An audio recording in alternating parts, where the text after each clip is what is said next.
Hello guys, welcome back to my YouTube channel. Guys, आज के हमारे वीडियो का टॉपिक है परमिट टू वर्क सिस्टम। आज के इस वीडियो में हम डिस्कस करेंगे परमिट टू वर्क सिस्टम के बारे में। हम जानेंगे परमिट टू वर्क क्या होता है, इसके ऑब्जेक्टिव्स क्या हैं और ये कितने दिन तक वैलिड होता है। और सेकंड हम जानेंगे टाइप्स ऑफ परमिट, यानी परमिट कितने तरह के होते हैं।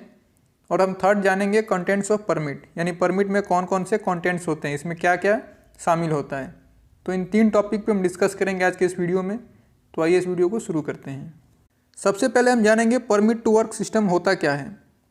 तो परमिट टू वर्क एक सेफ सिस्टम ऑफ वर्क का पार्ट है और ये एक डॉक्यूमेंटेशन प्रोसीजर है। परमिट टू वर्क एक रिटन रिकॉर्ड है, आप कह सकते हैं कि डॉक्यूमेंट है जो कि आपके क्लाइंट द्वारा इशू किया जाता है।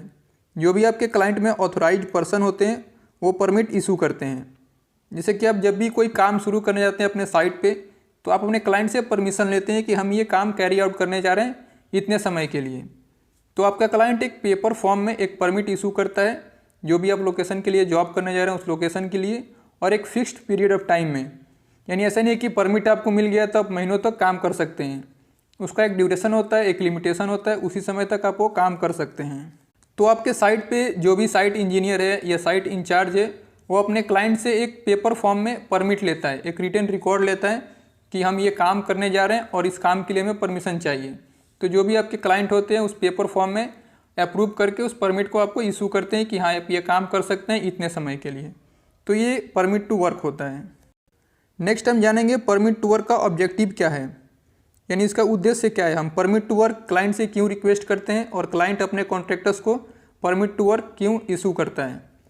तो सबसे पहला है to highlight the responsible person.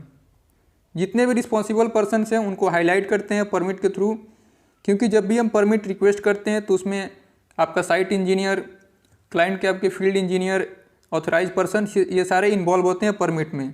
तो इससे पता लगता है कि ये पर्सन रिस्पॉन्सिबल है इस एक्टिविटी के लिए।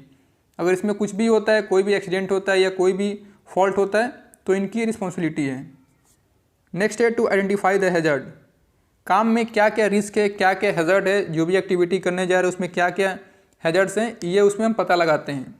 जब भी हम परमिट फिल करते हैं, परमिट का फॉर्म भरते हैं, तो उसमें देखते हैं कि आपके साइट पे क्या क्या हैज़र्ड्स हैं, तो आपके परमिट में मेंशन होता है। तो इससे ये पता लगता है कि जो भी हम काम करने जा रहे हैं उसमें क्या क्या हमें खतरा है और क्या क्या प्रिकॉशन लेना है।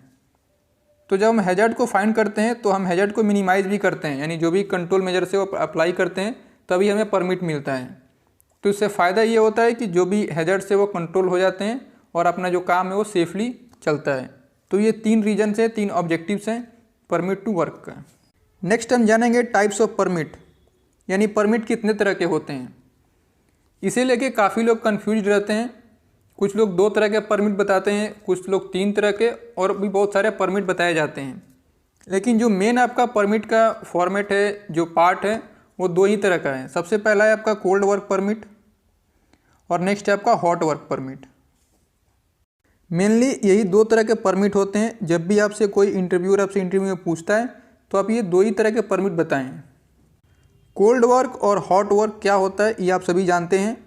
ऐसा कोई भी एक्टिविटी जिसमें किसी भी तरह का फायर का चांसेस ना हो, कोई किसी भी तरह का आर्क, फ्लैश, हीट, टेम्परेचर ये जनरेट ना होता हो, वो आपका कोल्ड वर्क आता है। और जिस एक्टिविटी में फायर के चांसेस हो, फायर रिस्क हो, फ्लेम निकलता हो, हीट निकलता हो, टेम्परेचर निकलता हो, वो आपका हॉट वर्क होता है। तो कोल्ड वर्क परमिट में आपका आ जाएगा एक्सकवेशन, स्काफोल्डिंग, क्योंकि ये सारे एक्टिविटीज़ में किसी भी तरह से स्पार्क, फ्लेम या फायर के चांसेस नहीं होते हैं। तो इस तरह के परमिट को हम कोल्ड वर्क परमिट बोलेंगे। इसके कलर कोड भी होते हैं। कोल्ड वर्क परमिट का आपका येलो कलर होता है और हॉट वर्क परमिट का आपका रेड कलर होता है। हॉट वर्क परमिट में आपका आ जाएगा welding, grinding, gas cutting, hot typing, यानी ऐसा कोई भी एक्टिविटी जिसमें स्पार्क, फ्लेम, हीट जनरेट होता हो। तो इस तरह के परमिट को हम हॉट वर्क परमिट बोलेंगे।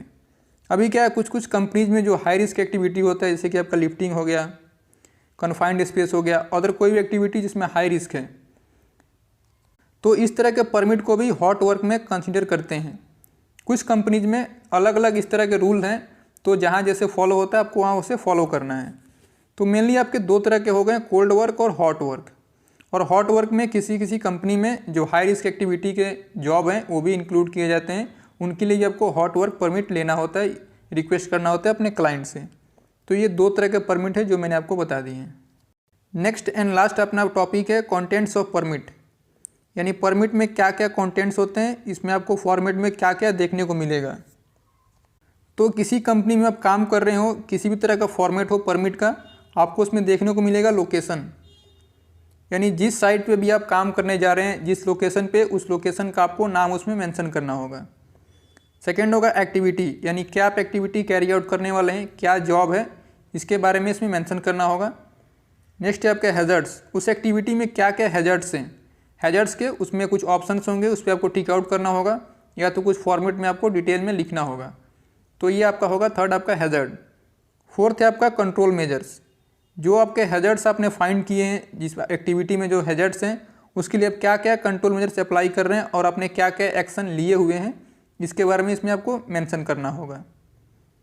फिफ्थ है आपका परमिट रिक्वेस्टर का सिग्नेचर होगा, जो भी परमिट रिक्वेस्ट कर रहा है, परमिट क्लाइंट से मांग रहा है, उसका नाम मेंशन होगा, उसका सिग्नेचर मेंशन होगा। नेक्स्ट है इशूअर, यानी जो भी परमिट इशू कर रहा है, क्लाइंट के थ्रू परमिट इशू किया जाएगा, तो जो भी ऑथराइज्ड पर्सन है उसका आपका इसमें सिग्नेचर होगा, नेम होगा। नेक्स्ट है फील्ड इंजीनियर, जो भी आपके फील्ड इंजीनियर हो गए, इसमें इसका सिग्नेचर होगा, नाम मेंशन होगा। अभी बात कर लेते हैं वैलिडिटी के बारे में, यानी कितने दिन तक एक परमिट वैलिड होता है। तो कुछ लोग बोलते हैं कि 1 हफ्ते के लिए, कुछ 1 मंथ के लिए। तो ऐसा है कि अलग अलग कंपनीज में अलग अलग प्रोसेस फॉलो किया जाता है, अलग अलग रूल्स हैं। कहीं कहीं पे परमिट 1 हफ्ते के लिए वैलिड होता है, एक बार आपने परमिट ले लिया, उस परमिट पे आप 1 हफ्ते तक काम कर सकते हैं।